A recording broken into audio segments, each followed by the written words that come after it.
All right, let's slide into some NHL action. And we're going to begin with Boston, Columbus, 7 o'clock Eastern puck drop in Columbus, Ohio. The Blue Jackets open -110, total 5.5. And since those markets opened this one up, not a whole lot of movement on the total, although we did see a very significant movement with regard to the money line. Actually, a 25-cent move toward Columbus. They're now -135. So once again, Columbus open 110 up to -135. Totals 5.5. 59% of the consensus is leaning toward Columbus. 81% is shaded toward the over. Right now, Boston's +110 on the money line. Columbus +200 on the puck line. Tuukka Rask projected in net for Boston. Sergei Bobrovsky projected in net for CBJ. Now, if you like Columbus in this matchup here, they're 5-0 straight up in their last 5. They rank 9th in home shots taken. They're shooting 33.2 shots per contest on average. Meanwhile, Boston on the other side, well, they're just 17th in road scoring at just 2.7 goals per contest in that category there. They're also just 3-6 straight up in their last 9 on the road. When it comes to the scoring, Boston's 5-1 to the over in their last 6. So with all that in mind, I'm going to lean Columbus Blue Jackets -135 in the over. 6 goals in that matchup there. Next game, Preds, Sabres, 7 o'clock puck drop in Buffalo. Nashville opened the betting as the $1.95 favorite. Total 5.5. Not a whole lot of movement in this one, guys. We saw a nickel move toward Nashville up to $2. So once again, Nashville opened 195 up to -200. Totals 5.5. 75% of the consensus is leaning toward Nashville. 82% shaded toward the over. Right now, Buffalo's +180 on the money line at home. Meanwhile, Nashville is +130 on the puck line. We have Pekka Rinne projected in net for Nashville. Hutton projected in net for Buffalo. If you like Buffalo in this spot here, might not be a bad little play.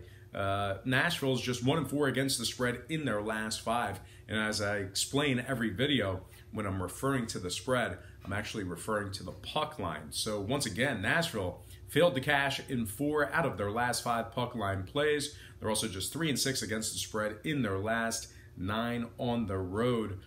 They rank 19th in offensive scoring at just 2.9 goals per contest in that category there. Now, Buffalo on the other side, they actually rank 8th in shots per game. They're shooting the puck 33 times on average, so giving themselves plenty of opportunities. They'll have to see if they can sneak a few past Pekka Rinne tonight. They are 6-1 against the number in their last 7, taking on Nashville, if you're into historical trends. When it comes to the total, Nashville's just 39% of the over, taking on teams allowing more than 2.9 goals per contest. So I'm going to lean toward Buffalo at home here, +1.5, getting the job done on the puck line, and the under 5.5 goals in that matchup there. Next game, Lightning, Canadiens, 7:30 Eastern puck drop in Montreal. Tampa Bay open -140, total at 6. We're seeing all kinds of movement on the money line and the total in this one. And we're actually seeing a 15-cent fade of the Lightning when it comes to the sides. We are seeing a little bit of movement upward on the total as well, up to 6.5. So once again, Tampa Bay open 140 down to -125. Total open 6 up to 6.5. Right now, Montreal is -105 on the money line. Tampa Bay +205 on the puck line. We have Edward Pasquale making his second start for the Lightning tonight. At least that is what is projected. Meanwhile, for Montreal, familiar face there, Carey Price projected to get the start. Now, Tampa Bay ranks 21st in defensive shots allowed. That's not going to bode well for the fresh Edward Pasquale, who's making, like I said, his second start this year.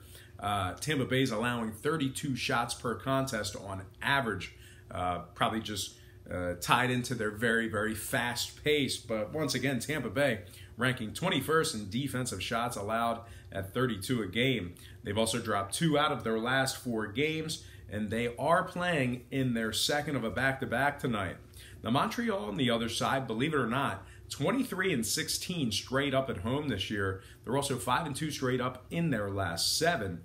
When it comes to scoring, Tampa Bay is 70% to the over in their second of a back-to-back.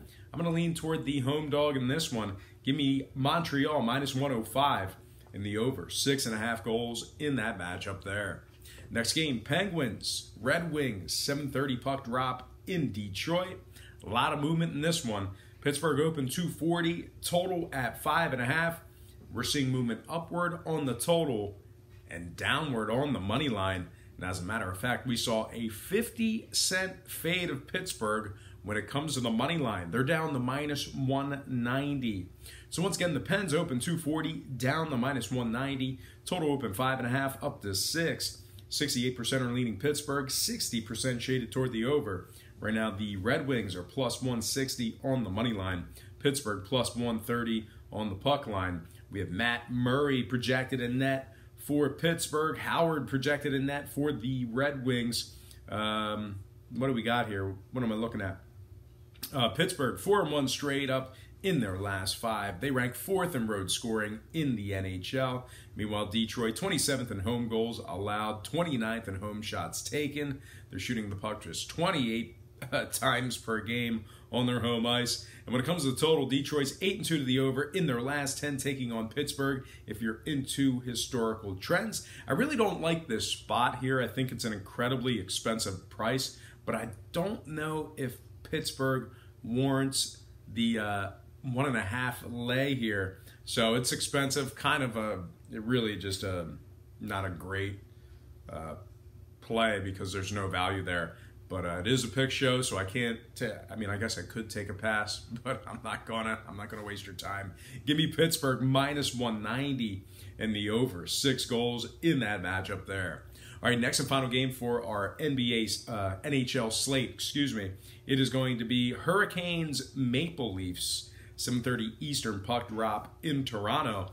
Now, we saw movement on both the spread and the total. Both the money line and the total in this matchup here. Nickel move toward Toronto when it comes to the money line. We also saw movement upward with regard to the total. That total moved up to 6.5. Money line up to 130. So once again, Toronto opened $1.25 up to minus 130.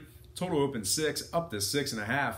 Carolina's minus 105 on the money line. Toronto plus 200, laying the goal and a half. Peter Mrazek projected in net for Carolina. Garrett Sparks projected in net for Toronto.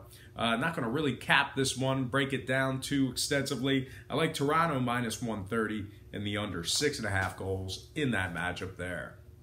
All right, let's go ahead and slide into some MLB. And if you can't notice, that's Bryce Harper right there, making his return to Washington, to the Capitol tonight. But we have to take care of a couple games before that. One game before that. We're going to break down the Tigers taking on the Yankees. That's going to be a 6:35 Eastern first pitch at Yankee Stadium. The Yankees opened 230, total 8.5. And since those markets opened this one up, we saw a 10-cent move toward New York and a half a run fade, half a run move downward on the total, down to 8 flat. So once again, New York opened 230 up to minus 240. Total open 8.5 down to 8. 61% of the consensus is leaning toward New York. 59% shaded toward the over. Right now, the Tigers are plus 210 on the money line. We have Zimmerman probable for the Tigers. Tanaka probable for the Yankees. Tanaka's 1-0 on the year, 1.59 ERA. His first start was a 7-2 win against Baltimore in the opener.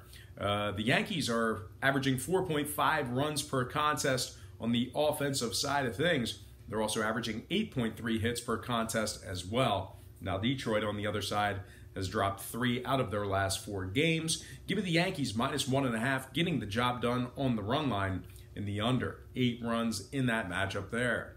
And this is the game we are talking about, guys. This is Philadelphia, Washington, 7:05 Eastern first pitch in the nation's capital. The Nationals open the betting as the $1.95 favorite. Total at 7.5. And since those markets opened this one up, you think with the popularity of Harper and just the way the Phils have been smacking the ball around, you'd think that the Phils would be taking a little bit of money, see a little fade of Washington. Not the case. We've actually seen a 5 cent move toward Washington, moving then